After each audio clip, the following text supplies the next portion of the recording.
the Chrysler turbine car and the promise of a different engine. The vehicle shown here is the Chrysler turbine car, a car that did not use pistons, cylinders, or spark plugs. Instead, it ran on a turbine engine, similar in concept to what powered airplanes. Air was drawn in, compressed, mixed with fuel, and ignited in a continuous flow. The result was smooth power with almost no vibration. During the early 1960s, this felt like the future arriving early. The turbine could run on diesel, kerosene, jet fuel, and even vegetable oil.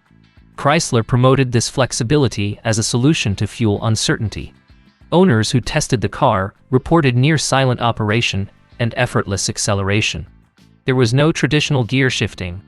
Power delivery felt constant and calm, unlike anything else on the road. At the time, most cars struggled with reliability and maintenance. The turbine had far fewer moving parts than a piston engine. In theory, this meant fewer breakdowns and longer service life. Today, electric motors promise similar smoothness, but modern drivers expect instant response and efficiency. The turbine lagged slightly when accelerating and consumed fuel at a rate that became unacceptable as fuel prices rose. A lesser-known detail is that Chrysler built about 50 of these cars and loaned them to regular families. Feedback was positive, but governments began focusing on emissions. Turbine exhaust was hot and difficult to clean. The idea faded quietly, leaving behind proof that the future was once imagined very differently. The Citroën DS and the reinvention of ride and control. The Citroën DS did not impress people with raw speed. It shocked them with how it moved. Its secret was a hydraulic pneumatic suspension system that replaced traditional springs with pressurized fluid and gas. The car could raise itself, lower itself, and glide over broken roads while passengers remained almost unaware of the surface below. In the 1950s, most cars bounced, leaned, and transmitted every imperfection to the cabin. The DS stayed level, even with a flat tire. This was not a marketing trick. It was a practical advantage. French roads were often uneven, and the system kept tires in contact with the ground. Braking and steering were also assisted hydraulically, long before power assistance became common. Modern cars use electronic suspension systems to achieve a similar effect, but they rely on computers and sensors. The DS achieved comfort and stability using purely mechanical logic and pressure. A surprising detail is that the same hydraulic system controlled the brakes, steering, suspension, and even the clutch. One leak could affect everything. This complexity became its weakness. Repairs required specialized knowledge. Owners loved the ride, but feared breakdowns. As reliability expectations increased and mass production favored simplicity, such interconnected systems became risky. The DS proved that comfort and safety could coexist, but it also showed that innovation must be balanced with serviceability. The Tucker 48 and the safety revolution that came too early. The Tucker 48 looks strange because it was designed around safety, not style. Its most famous feature was a third headlight that turned with the steering wheel, illuminating corners before the car entered them. At a time when roads were poorly lit, this was a serious advantage. The car also had a padded dashboard, a reinforced safety cage, and a front section designed to absorb impacts. These ideas are standard today, but in the late 1940s, they were radical. Most manufacturers did not want to admit cars could be dangerous. Tucker did. The engine was mounted at the rear, reducing the risk of intrusion during frontal crashes. Seat belts were discussed, though not widely adopted yet. Compared to modern vehicles with airbags and crumple zones, the Tucker seems simple, but its philosophy was decades ahead. The lesser-known issue was production. The company struggled financially and faced legal pressure. Large automakers felt threatened. Only about 50 cars were built. The public never got the chance to fully accept or reject the idea. Regulations later forced safety improvements across the industry, validating Tucker's vision. Stall. By then, the company was gone. The car became a symbol of how being right too early can be just as fatal as being wrong. The Mercedes-Benz 300 Cell 6.3 and the birth of the super sedan. The Mercedes-Benz 300 Cell 6.3 Looked like a formal luxury car, but under the hood was a massive V8 engine, borrowed from a limousine. This combination created something new: a large sedan that could outrun sports cars. In the late 1960s, performance was associated with small, loud coupes. Luxury cars were slow and soft. The 6.3 ignored this separation. It accelerated with authority, while passengers sat in leather seats, surrounded by wood trim. This idea feels normal today, but it was shocking then. Modern performance sedans use turbocharging and electronics to manage power. The 6.3 relied on raw displacement. Fuel consumption was high, and handling required respect. There were no traction aids. Drivers had to understand the car. A surprising detail is that Mercedes did not initially plan to sell it. An engineer built it as a personal experiment. Management only approved production after seeing demand. As fuel regulations tightened and efficiency became critical, engines like this became impractical. The concept survived, but the execution changed. Smaller engines, forced induction, and computers replaced brute force.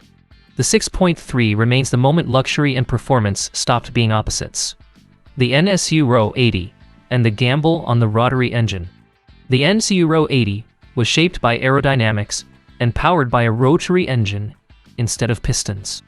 This engine used spinning rotors to create power, resulting in smooth operation and compact size. On paper, it was superior. The car drove quietly and felt advanced.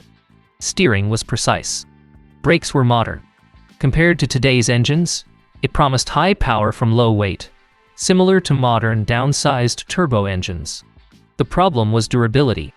Early rotary engines suffered from seal wear.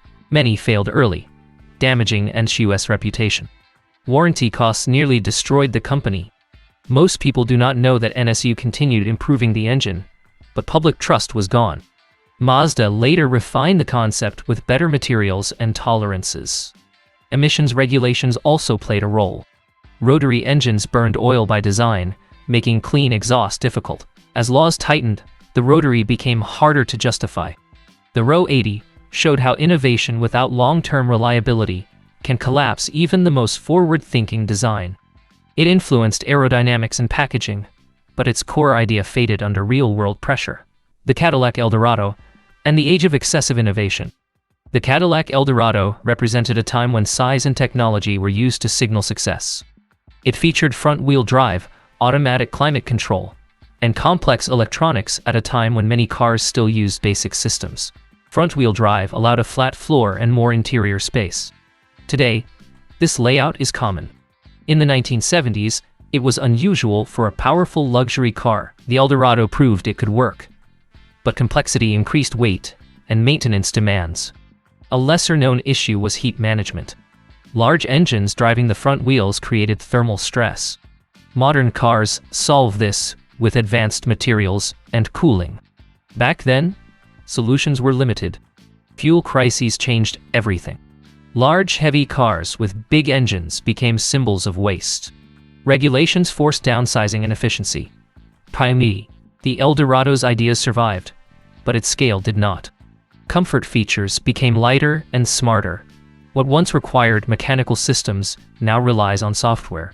The car stands as a reminder that innovation without restraint can become a liability when circumstances change. The Saab 900, an engineering built around survival. The Saab 900 was designed by an aircraft company that thought differently about cars. Safety and ergonomics came first. The windshield was steeply angled to reduce glare. The ignition was placed between the seats to protect knees during crashes. Turbocharging was used not for racing, but for flexibility. A small engine produced usable power without excessive fuel consumption. Modern turbo engines follow the same logic. The structure was reinforced to handle rollovers common in Scandinavian winters. Compared to today's safety systems, it lacked airbags, but its passive safety was advanced. A surprising detail is how the engine was mounted backward to improve crash behavior. This made servicing harder and increased costs. As global platforms replaced regional engineering philosophies, cars became more standardized. Saab's unique solutions became expensive to maintain and difficult to justify. The 900 influenced safety thinking and turbo technology. Its disappearance marked a shift from brand-specific engineering to global efficiency. What these forgotten machines left behind. These cars disappeared not because they failed to impress, but because the world changed around them. Fuel prices rose. Laws tightened. Customers demanded reliability over experimentation. Features that were once revolutionary became liabilities without refinement. Modern vehicles quietly borrow from these ideas. Smooth power delivery resembles turbines and electrics. Advanced suspension echoes hydraulic systems. Safety-first design is now mandatory. Turbocharging and aerodynamics are everywhere. Understanding these forgotten machines explains why modern cars feel the way they do. Progress is not a straight line. It is a series of attempts, corrections, and compromises. These vehicles mattered because they asked different questions. Some answers came too early. Others were misunderstood. Together, they shaped the rules that define today's automotive world, even if their names are no longer remembered.